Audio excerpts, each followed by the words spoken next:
Welcome to another episode. So I have here a small outboard.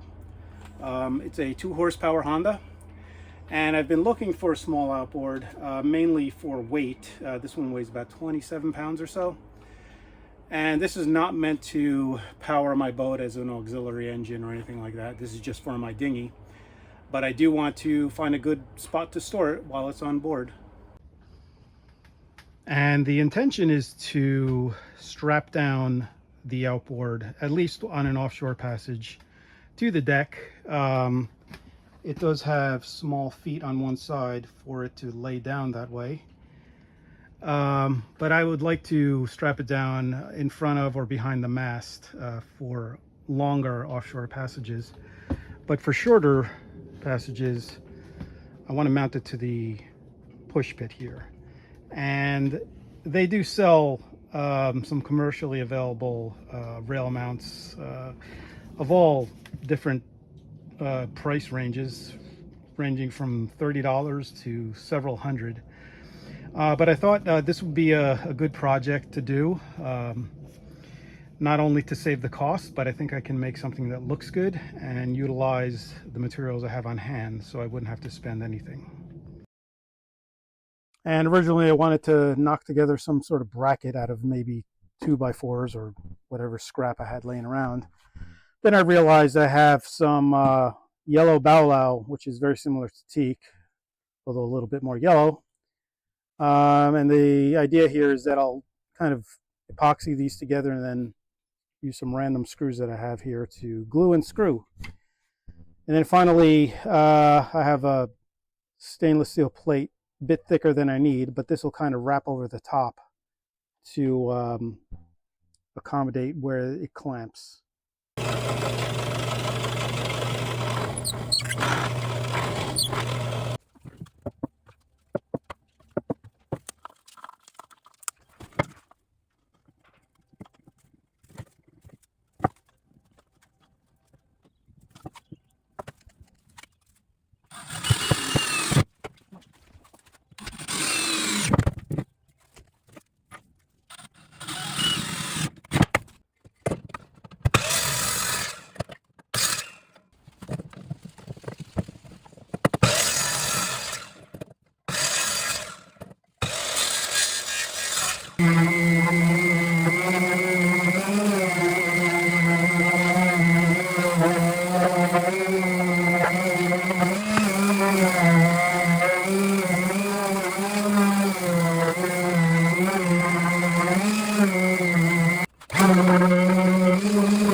Now I have this nice square piece of hardwood laminated together, cut to size and sanded.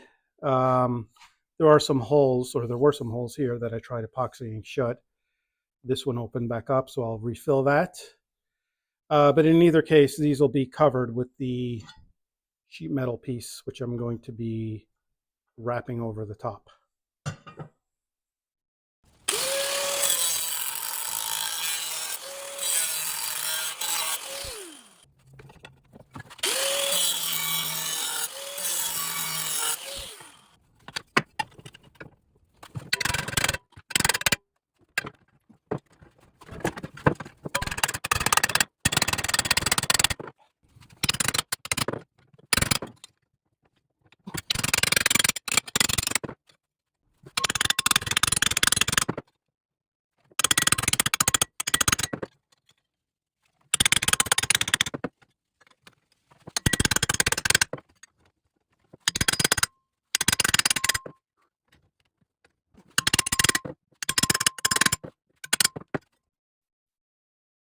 Okay, so that was not easy. I had to score it heavily on the inside and then bend it in the vise.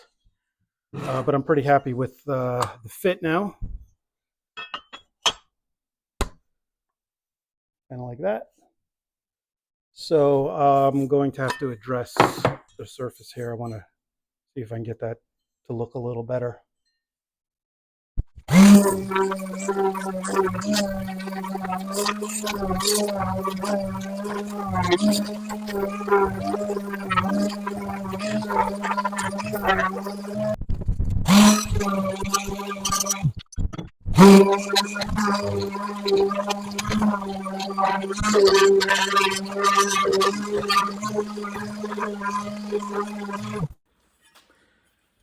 Now I've sanded it down to remove as many dents and scratches as I could from bending.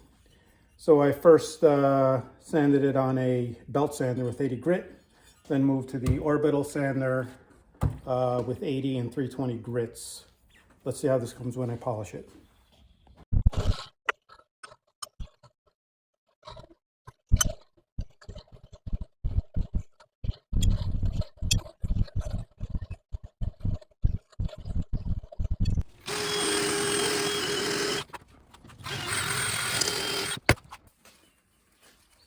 And that is much nicer.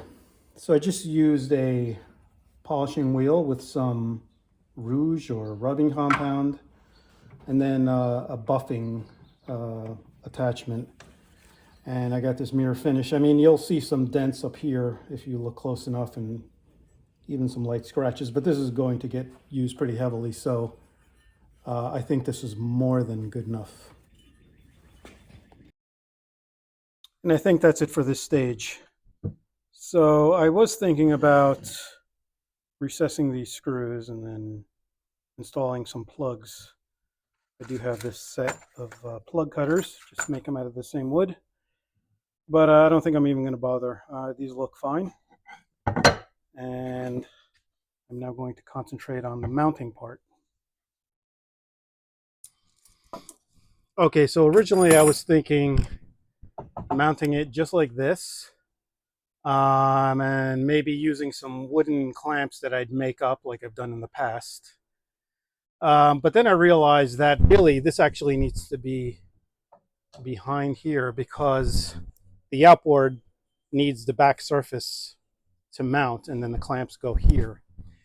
So what I think I'm going to do is use some U-bolts this way. It will be 3 of them. 1, 2, and 3.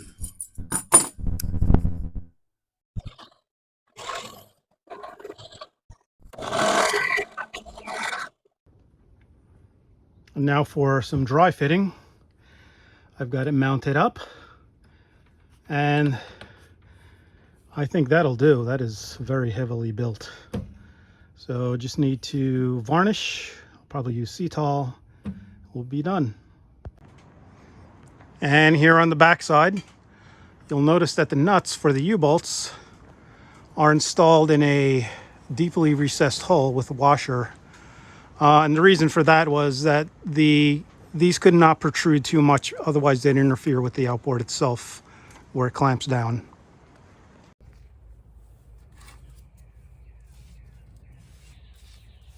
Three coats of Cetol a day apart. And here is the completed bracket. All put together, varnished, and it looks great. And now we are mounted. Here's the behind and the front. And now with the outboard mounted, you can see it's very strongly built. This bracket probably could take a much heavier motor. So in a sense, it's a little overbuilt, but looks great, and I'm very happy with it.